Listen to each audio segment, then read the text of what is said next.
Congresswoman Giffords, thank you, and thank you all so much for this honor. And Congresswoman, thank you for showing us how to lead, for being the embodiment truly of perseverance. It is such an honor to have an award named after you, and it is such an honor to be the first Texan to win this award. Texas is very much on the front lines.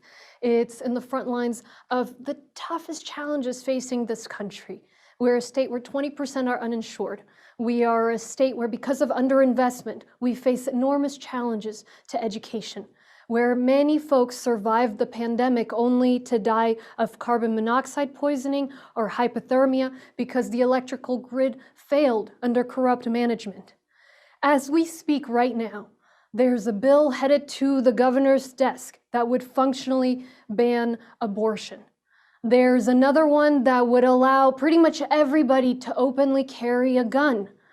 There are others being worked on that would make it so voters can be harassed and filmed as they cast their vote. Yes, the ghosts of this state's suppressive past still haunt us. And the old guard has pushed us to the brink. But despite that, and despite them, we are fighting. We are on the verge of change. Positive, creative government is being forged in this state.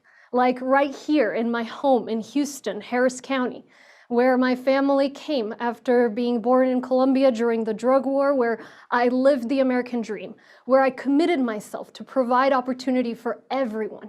After school, I went to work in Southeast Asia. I was promoting free expression, essentially promoting American democracy abroad. And I realized after some time that I needed to protect American democracy at home. Like so many women, I watched with horror what happened after the 2016 election. And I marched and I protested, I was upset, and then I decided to run for office. And now I'm county executive to Harris County, one of the most diverse in the nation, home to 5 million people with a $5 billion budget.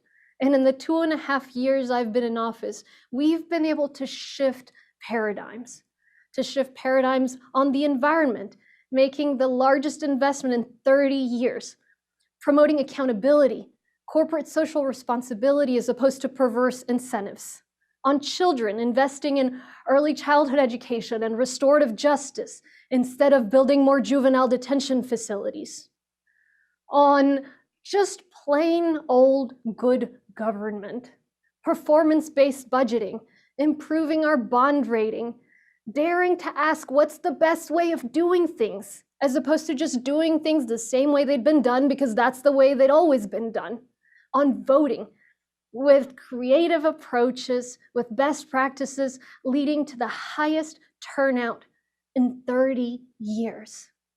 But they're coming after us. The same legislature, the same old guard, where we created drive-through voting that voters of both parties loved and took advantage of. They're trying to make that against the law. 24-hour voting, which we instituted, that allowed shift workers and medical workers to cast their ballots.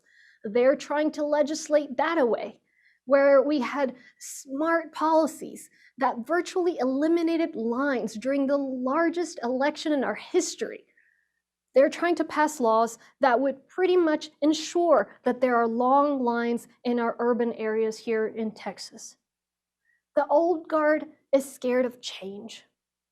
They just want to do whatever keeps them in power, and they're coming at us with everything they've got.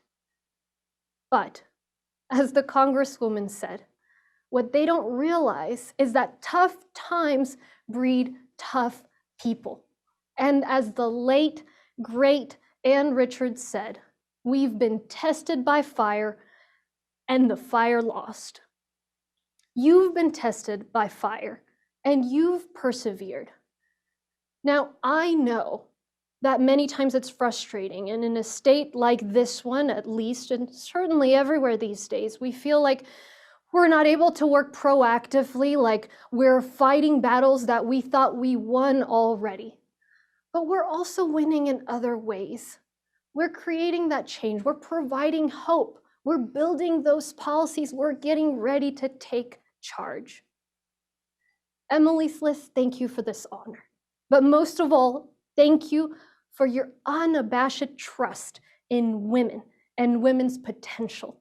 To all of the activists out there, the supporters, the leaders of organizations that have been fighting for women's rights and women's right to choose, thank you for your perseverance. We're going to keep fighting 100 years after women's right to vote. We are in the fight, and our sights are held even higher. You can count on me to continue this fight, and I'm so proud to fight it alongside you. Thank you.